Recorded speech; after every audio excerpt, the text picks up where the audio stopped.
Okay, so the only thing I could really come up with that's going to help prevent further strain when it comes to carpal tunnel syndrome or anything to do with the wrist issue strain when carrying things is just to think about the wrist alignment.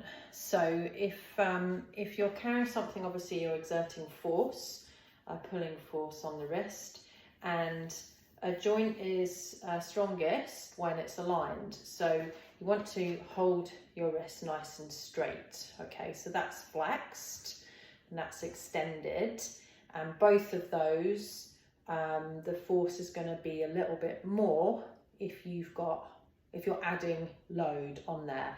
So when we do a push-up or front plank, obviously your wrists are totally flexed. If you have issues with the wrists, I encourage you to be on your fists so that your wrists are aligned like that. Okay, so they're nice and straight from the forearm to the hand, which is what the wrist joints. Okay, so when you're carrying shopping, you want to avoid having your wrist like so, because that's creating extra force on the joint, or although it might feel easier like that, obviously with that extension you're causing extra force on the wrist joint as well.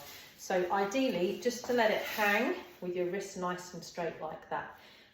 There's different schools of thought on this. Some people feel that you should just let it hang completely. I feel that it's better to use some of the muscles to carry it. So just like I do in my exercise classes, pull the shoulders back, activate your back muscles, and just put a teeny little bend in the elbow so that that load is being carried by the muscles rather than just hanging on the joints like that. Okay, so I hope that's useful to you.